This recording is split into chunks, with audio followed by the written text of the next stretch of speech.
Book How to Talk Anyone. Introduction. How to get anything you want from anybody? Well, at least have the best crack at it. Have you ever admired those successful people who seem to have it all? You see them chatting confidently at business meetings or comfortably at social parties. They are the ones with the best jobs, the nicest spouse, the finest friends, and the biggest bank accounts or the most fashionable zip codes. But wait a minute, a lot of them are not smarter than you. They are not more educated than you. They are not even better looking. So what is it?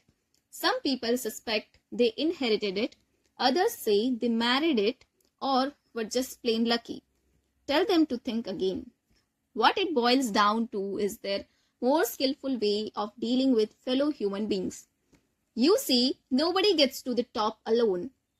Over the years, people who seem to have it all have captured the hearts and conquered the minds of hundreds of others who helped boost them, rung by rung, to the top of whatever corporate or social ladder they chose.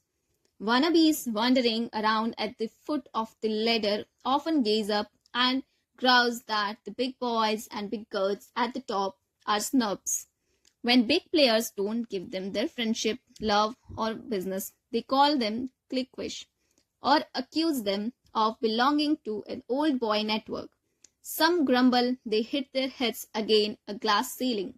The complaining little leaguers never realize the rejection was their own fault.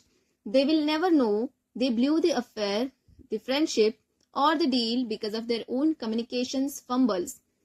It is as tough, well-liked people have a bag of tricks, a magic or a Midas touch that turns everything they do into success. What's in their bag of tricks? You will find a lot of things: a substance that solidifies friendships, a wizard eye that wins mind, and a magic that makes people fall in love with them. They also possess a quality that makes bosses hire and then promote, a characteristic that keeps client coming back, and an asset that makes customers buy from them and not the competition. We all have a few of those tricks in our bags, some more than others. Those with a whole lot of them are big winners in life. How to Talk to Anyone gives you 92 of these little tricks they use every day so you too can play the game to perfection and get whatever you want in life. How the little tricks were unveiled. Many years ago, a drama teacher, exasperated at my bad acting in a college play, shouted, "No, no, your body is belying your words. Every tiny movement, every body position." He hauled, "Divulges your private thoughts. Your face can make 7,000 different expressions and each exposes precisely who you are and what you are thinking at any particular moment." Then he said something I will never forget. "And your body, the way you move, is your autobiography in motion." How right he was.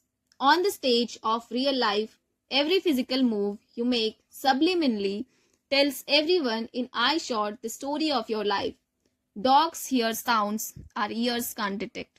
Bats see shapes in the darkness that elude our eyes. And people make moves that are beneath human consciousness but have tremendous power to attract or repel. Every smile, every frown, every syllable you utter, or every arbitrary choice of word that passes between your lips can draw others toward you or make them want to run away. Men, did your gut feeling ever tell you to jump ship on a deal? Women, did your women's intuition make you accept or reject an offer? On a conscious level, we may not be aware of what the hunch is, but like the ear of the dog or the eye of the bat, the elements that make up subliminal sentiments are very real. Imagine, please, two humans in a complex box wired with circuits to record all the signals flowing between the two. As many as 10,000 units of information flow per speed.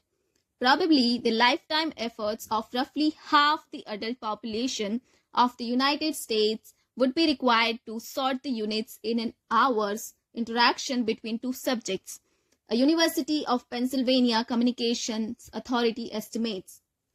With the zillions of subtle actions and reactions zapping back and forth between two human beings, can we come up with concrete techniques to make every communication clear, confident, credible, and charismatic? Determined to answer, I read practically every book written on communication skills, charisma, and chemistry between people. I explored hundreds of studies conducted around the world on what qualities made up leadership and credibility. Interpret, social scientists left no stones unturned in their quest to find the formula. For example, optimistic Chinese researchers, hoping charisma might be in the diet, went so far as to compare the relationship of personality type to the catecholamine level in subjects' urine. Needless to say, their thesis was soon shelved. Dale Carnegie was great for the 20th century, but this is the 21st. Most of the studies simply confirmed Dale Carnegie's 1936 classic How to Win Friends and Influence People. His wisdom for the ages said success lay in smiling, showing interest in other people, and making them feel good about themselves. That's no surprise, I thought. It's as true today as it was more than 60 years ago. So, if Dale Carnegie and hundreds of other saints offer the same astute advice, why do we need another book telling us how to win friends and influence people? 2 mammoth reasons. Reason 1. Suppose a sage told you, when in China, speak Chinese, but gave you no language lesson. Dale Carnegie and many communications experts are like that sage. They tell us what to do, but not how to do it. In today's sophisticated world, it's not enough to say smile or give sincere compliments. Cynical business people today see more subtleties in your smile, more complexities in your compliment. Accomplished or attractive people are surrounded by smiling psychopaths, feigning interest and fawning all over them. Prospects are tired of salespeople who say the suit looks great on you when their fingers are caressing cash register keys. Women are wary of suitors who say you are beautiful when the bedroom door is in view. Reason 2. The world is a very different place than it was in 1936, and we need a new formula for success. To find it, I observed the superstars of today. I explored techniques used by top salespeople to close the sale, speakers to convince, clergy to convert, performers to engross, sex symbols to seduce, and athletes to win. I found concrete building blocks to the elusive qualities that lead to their success. Then I broke them down into easily digestible news you can use techniques. I gave each a name that will quickly come to your mind when you find yourself in a communications conundrum. As I developed the techniques, I began sharing them with audience around the country.